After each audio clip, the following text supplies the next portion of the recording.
Chers auditeurs, en ce deuxième dimanche du temps de l'Avent de l'année liturgique A, nous lisons le texte de l'évangile de Matthieu au chapitre 3, du verset 1 au 10e verset. Il met en valeur une des grandes figures du temps de l'Avent, Jean-Baptiste le précurseur.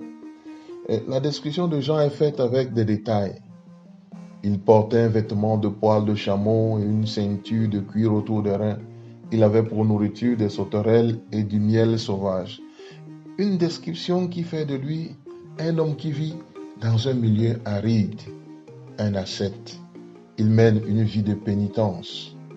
Il invite à la conversion et à la préparation de la vue du Seigneur. Du désert, il attire à lui des gens qui viennent de Jérusalem, de toute la Judée et de toute la région du Jourdain, et il les baptise. Son message est simple et clair. Convertissez-vous, car le royaume des cieux est proche. L'objectif à atteindre est le royaume de Dieu. La conversion devient le moyen nécessaire pour entrer dans le royaume de Dieu. Se convertir, c'est changer de direction, changer d'orientation, quitter le mauvais chemin pour marcher sur le bon chemin, qui est celui qui conduit à Dieu. Le baptême de Jean est un baptême en vue de la conversion. C'est un baptême qui implique un réel changement dans la vie des baptisés. Jean refuse de faire du baptême une sorte de potion magique qui introduit ceux qui le reçoivent dans le royaume de Dieu. Il invite à produire des fruits de conversion. C'est ce qu'il demande dans un langage très dur aux Sadducéens et aux pharisiens.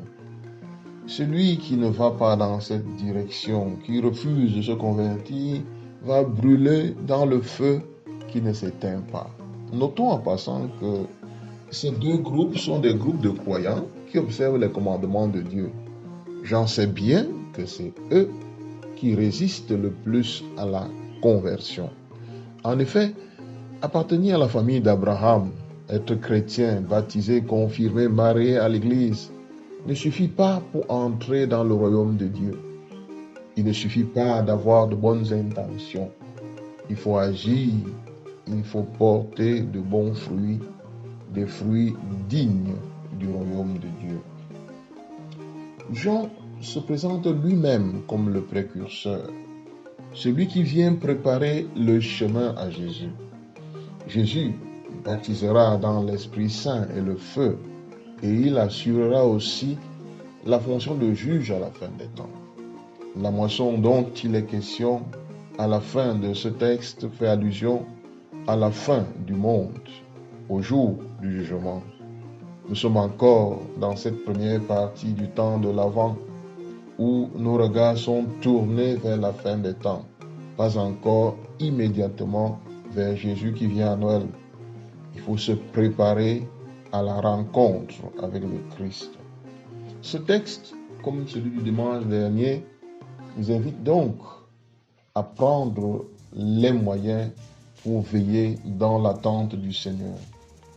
Par le baptême, nous devenons fils de Dieu et nous recevons le pardon des péchés. Mais le baptême doit conduire à une conversion permanente. Il faut entretenir cette vie de Dieu par la prière et des actes de justice, des actes de bonté qui nous rapprochent de Dieu et de nos frères.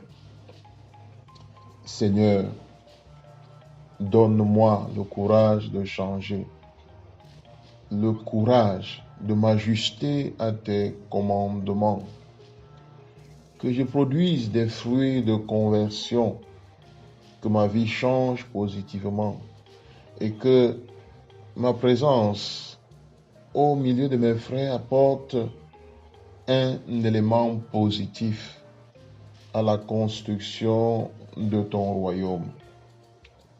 Notre-Dame de l'Espérance, priez pour nous.